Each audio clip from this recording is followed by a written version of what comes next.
এক গ্রামে এক যুবক ছিল। যুবকটি সদ্য বিবাহিত।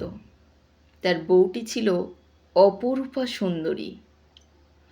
সে সুন্দরীর কোনো তুলনা হয় না। সেই গ্রামেরই মোড়লের নজর পড়ল সেই যুবকটির সুন্দরী বউয়ের উপর।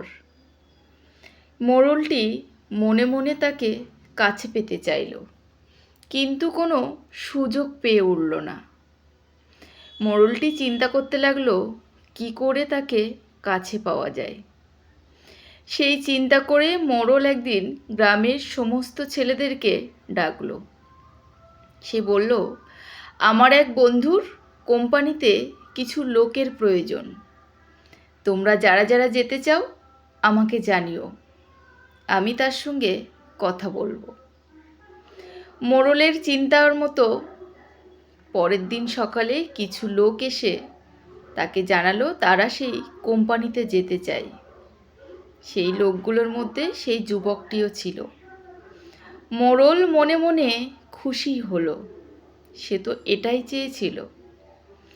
অবশেষে যেদিন যুবকটি কাজের জন্য বেরিয়ে গেল, সেই দিনই রাত্রে মোড়ল তার বাড়িতে পৌঁছালো। বাড়িতে তার সুন্দরী স্ত্রী একাই আছেন। মোড়লটি অন্ধকারে চুপি চুপি তার বাড়িতে পৌঁছালো। ঢোকার পথে একটা কিছুতে ধাক্কা খেয়ে পড়ে গেল। আওয়াজ হলো। সেই আওয়াজ শুনে যুবকটির স্ত্রী বাইরে বেরিয়ে আসলো। এসে বলল, কে ওখানে? মোড়ল যথারীতি উঠে দাঁড়িয়ে বলল, আমি মোড়ল মশাই। যুবতীটি বললেন, আপনি এত রাতে আমার বাড়িতে? মোড়ল তখন তার মনের কথা সেই যুবতীকে জানালো। বলল, আমি তোমাকে ভালোবাসি। তোমাকে আমি যেদিন প্রথম দেখেছি সেই দিনই আমি তোমাকে ভালোবেসে ফেলেছি। তোমাকে আমি আমার নিজের করে পেতে চাই।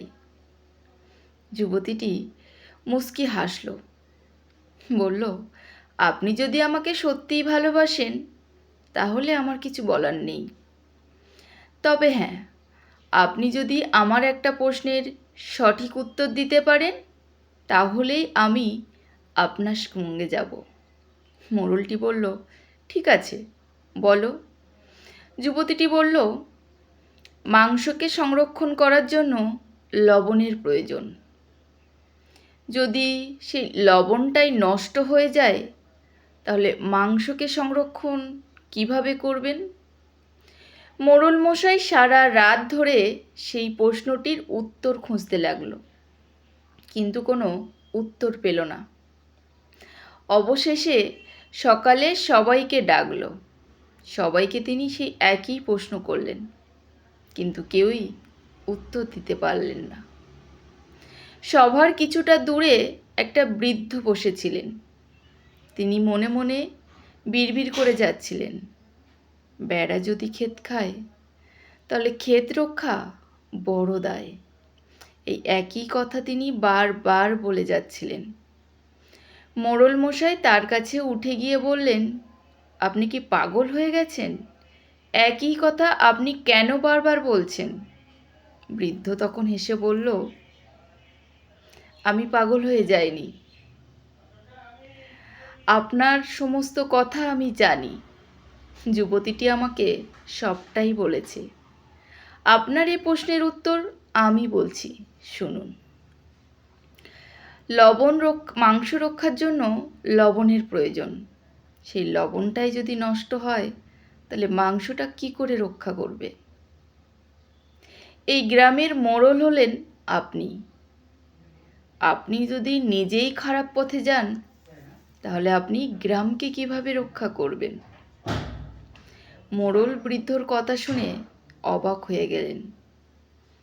মোড়ল মনে মনে ভাবলেন, সত্যি এটা তো ভেবে দেখিনি। ঠিক তেমনি বাবা মা যদি বিপথে চলে যায় তাহলে সন্তানকে সঠিক পথটা কে দেখাবে? শিক্ষক যদি ভুল পথে যায় তাহলে ছাত্রদের জ্ঞানের আলো কে ছড়াবে? পুলিশ, রাজনীতি, নেতা, মন্ত্রী, সেনাপতি সবাই যদি বিপথে চলে যায়, ভুল পথে যায়, তাহলে এই সাধারণ জনগণকে রক্ষা করবে কে?